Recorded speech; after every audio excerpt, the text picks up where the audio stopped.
Так, үшінші вариантқа келдік.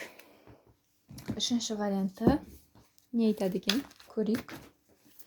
Бұл жерде өте бір ашық жарқын, всегда адамдарға қол ұшын беруге дайын мирдің адамы дейді ғой. Мир деген ол бүкіл әлем, бүкіл ғаламшардың адамы болады ғой. Бір өте ашық жарқын, всегда бір көмегін берсем екен, осы адам бір ситуациядан шығып кетсе екен деп сондай адамдар болады ғой. Сондай ашық адамда өте жақсы адам ше. Сондай адамсыз. Және де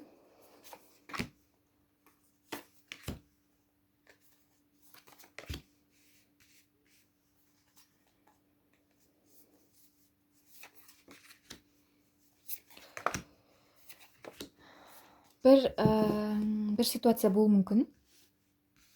Бір әйел адам мүмкін сізге бір артыңыздан пышақ сұққандай бір күй жасатады екен да, күй жасайды екен ше, бір әйел адам. Болмаса жұмыста сізді всегда сыртыңыздан өсектеп обсуждать етеді. Сізге ол нәрсе өте қиын әрине. Әр кездері әртүрлі артыңыздан өсек есту деген оңай нәрсе емес. Және де ол бір жақсы өсек болса жақсы ғой. Өмірі бір артыңыздан бір слухтар ереді да. Сіз мынандай адам бұл кісі деген сияқты ше.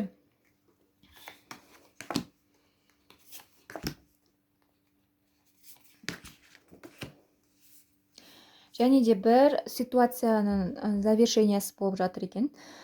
Бір адаммен сіз сөз байласып, мүмкін сөйлескен шығарсыз, әлде енді сөйлесесіз. Мына жерде енді общий вариант дейді ғой. Мен турасын полностью бүйтіп тура осындай деп айта алмаймын, өйткені бұл жерде көп адам қарайды. Мен бұл жерде общий вариантпен айтамын. Бұл жерде бір екі еркек келу мүмкін өміріңізге, болмаса екі еркек келу мүмкін. Сіз таңдауда боласыз, қайсысын таңдасам болады, қалай болады, бұл маған выгодно ма әрі қарай. Сізге былай көрсетеді да, Құдай, мынандай вариант бар, мынандай вариант бар деп. Бірақ сіз бір таңдауға түсесіз де, өзіңіздің іштей ше. Вариант көрмегендей, алдыңызда бір возможность жоқ сияқты бір күйде боласыз да.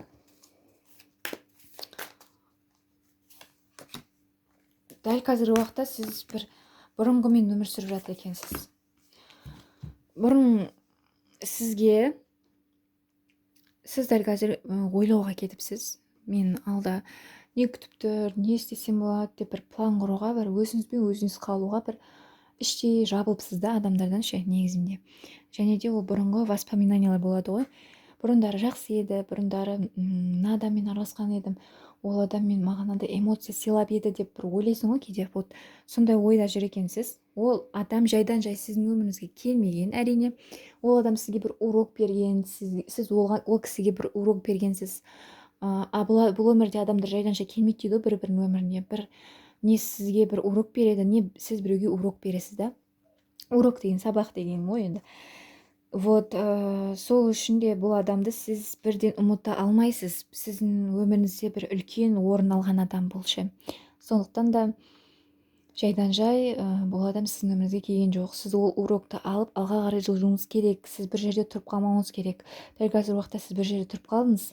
Как будто бір еш нәрсе көрмейсіз да, алдыңызда бір еш нәрсе бір не жоқ сияқты да. Бір қалай айтсам болады, өзіңізге деген бір сенімділік, бір қалай айтсам болады, бір перспектива нәрсе көрмейсіз да. Сол үшін де сіз закрылись, өзіңізге өзіңіз іштей жабылып қалыпсыз. Так, ары қарай не дейді екен?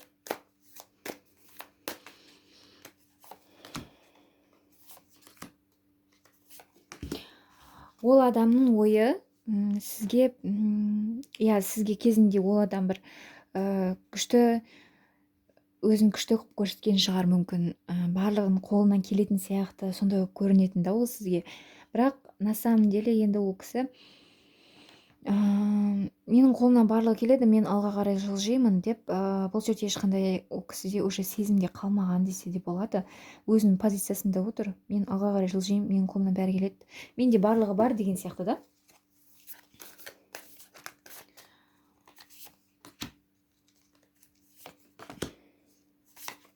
иә, ол кісі алға қарай жылжып жатыр уже. Ол кісі алға жылжып жатыр. Кейде бір қиыншылықта бір сізді мүмкін сол отношениеге оралып бір кейде ойланатын шығар ол кісі ше. Ой, сол кезде де осы қызбен жақсы болып еді менде деген сияқты ше. Мүмкін сол нәрселер болса екен деген сияқты бір ой келуі мүмкін ол кісіге, бірақ ол кісіде уже сезім қалмаған, барлығы өшкен десе де болады. Әрине барлық адамдарда воспоминания деген нәрсе болады, бірақ та сезім всегда бола бермейді.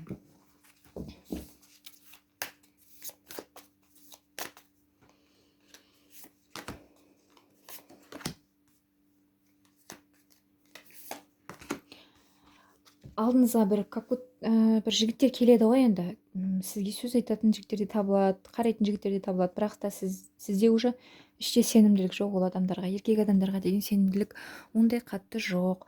Және де не дейді жаңағыдай, тағы да бір неге түсіп қалудан қорқасыз да, бір үшінші адам болып қалғым келмейді, болмаса мен бір адаммен бастасам тағы да бір үшінші адамның келіп келгенін қаламайын деген ойлар пайда болады сізде ше.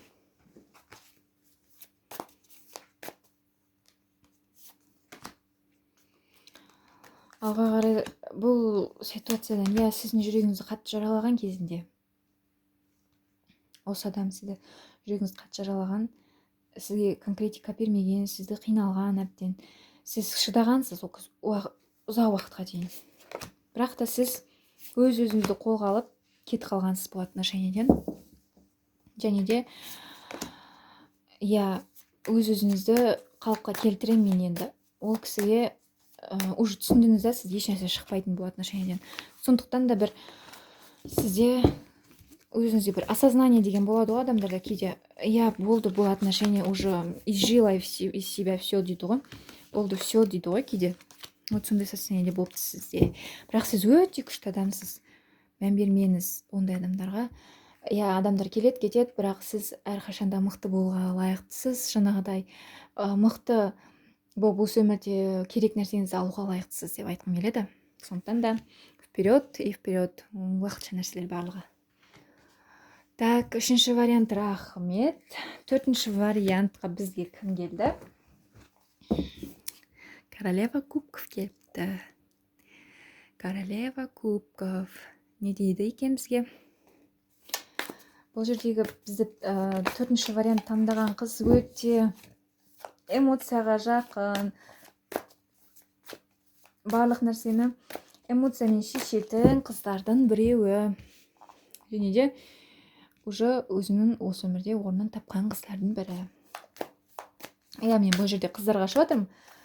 Былай еркек адамдар мүмкін қарап жатса, еркек адамдар былайынша өздерін керісінше қылып айтуға болады. Мысалы, эмоциональный еркек, эмоциональный адам ретінде былай. Мен қалай айтам, соны противоположно өзіне қарай қаратып тыңдауына болады. Және де королева кубков.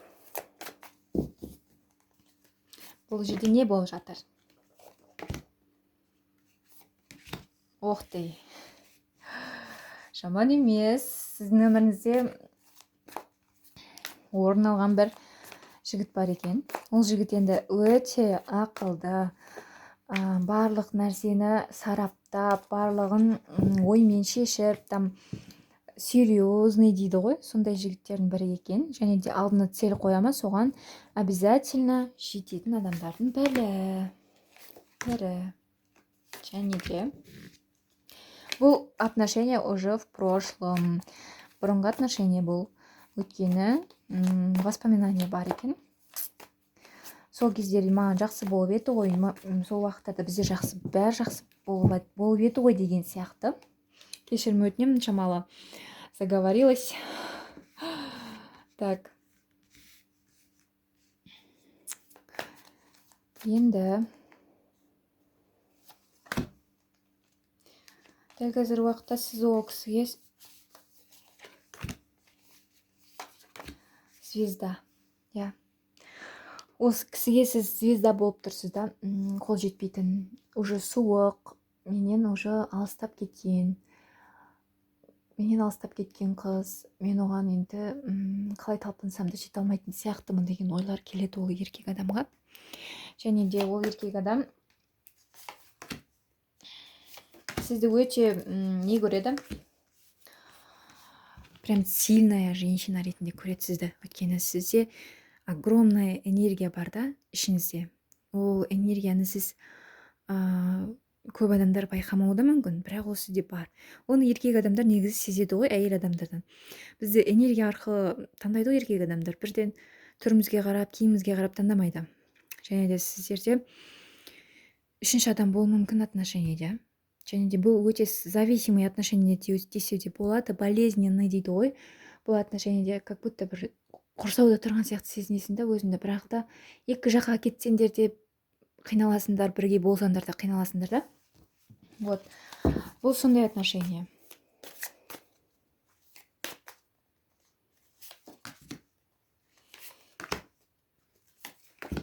По итогу келгенде екеуіңіз де бір-біріңізден жабылып, бір шешімі жоқ болып кеткендей болды да бұл отношение. Соңғы жағына келген кезде уже екеуіңіз де шатастыңыздар да. Ол өзімен өзі жабылып қалды. Сіз таңдау жасай алмай бір қиналып қалдыңыз да. Іштей бір қарама-қайшы ойлар болады ғой. Мүмкін мен адамым, мүмкін бұл мен адам емес, мен неге өзім қинап жүрмін бұл отношениеде деген сияқты ше. Сондай болған. Және де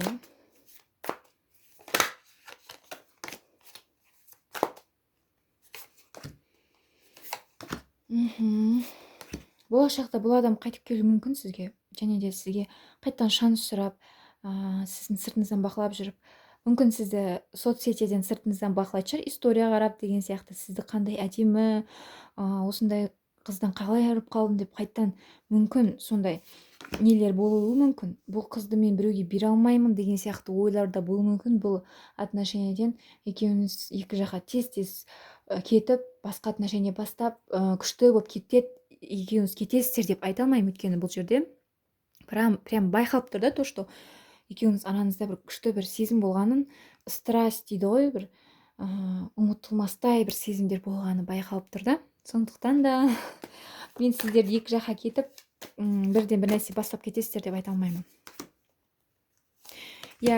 Бұл еркек өте, қалай айтсам болады, манипуляторлар болады ғой. Кейде бір өзінің выгодасы үшін бір жақсы сөйлеп, жақсы айта салатын еркек адамдар болады ғой.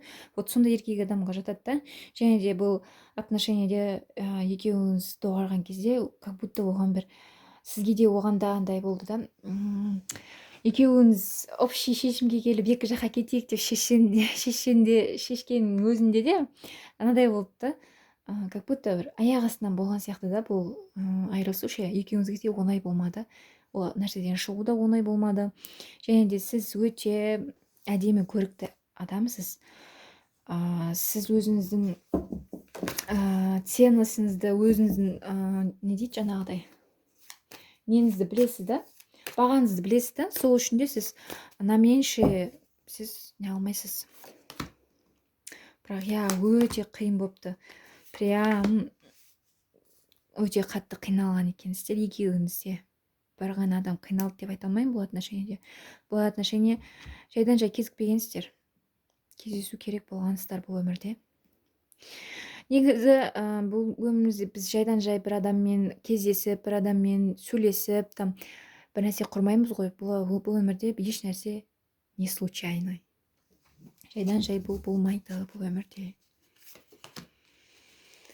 Сіз семья құрсам, мүмкін бұл адаммен семья құрғанымда барлығы күшті болып кетер ме еді, мүмкін семья құра салуымыз керек пе еді, там ешқандай қиыншылыққа қарамай деп кейде бір ойлар болады. Ойлар обязательно мазалайды адамды.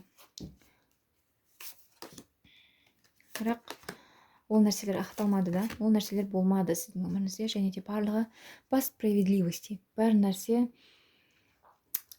солай болу керек болған. Және де оны тағдырға, өмірге тапсырыңыз. Егер де ол сіздің адамыңыз болса, келеді, қосыласыздар. Болмаса екі жаққа кетесіздер. Бәрібір де бұл жерде үшінші адам бар сіздің араларыңызда. Мүмкін дәл қазір уақытта сіз басқа біреумен сөйлесіп жүрген шығарсыз, ол отношение бітсе де. Мүмкін сіз, мүмкін ол бір қызбен сөйлесіп жүрген шығар, барлық нәрсе бітсе де. Бірақ енді қалай айтсам болады, ол сізбен сөйлесіп жүріп, мүмкін біреумен сөйлесті да, үшінші адам өште жайдан жай шықпайды. Екеуіңіздің біреумен сөйлесіп там басқа пландарыңыз болған шығар мүмкін. Кім біледі, бұл жерде мен нақты айта алмаймын, оны жеке көріп жеке айту керек, жеке ашқан кезде ғана білінеді. Сол үшін де бұл отношение бітті. Және де алға қарай жылжыңыз, алға қарай ұмтылыңыз, сізде барлығы получится дегім келеді. Енді бұл нәрсе ұзаққа созылуы мүмкін, сіз өзіңізге келу, там ұзақ уақыт айлар алуы мүмкін, бірақ сіздің қолыңыздан келеді барлығы. Сол үшін де тырысыңыз әрқашанда. Өзіңіз и так-то эмоциональный адамсыз, сол үшін де қатты жүрекке қабылдай бермеңіз, жүрекке қатты әсер етеді. Жарайды. Рахмет. 4-ші вариант көргендеріңізге де рахмет. Сау болыңыздар. Сіздермен болған мен Адина. Жақсылықта жүздескенше рахмет, бақытты болыңыздар. Және де менің YouTube каналыма жазылыңыздар. Осылай видеолар шығып тұрады алдағы уақытта. Және де қандай жаңағыдай қандай тақырыпта ашсам болады, соны комментарияға жаза кетіңіздер.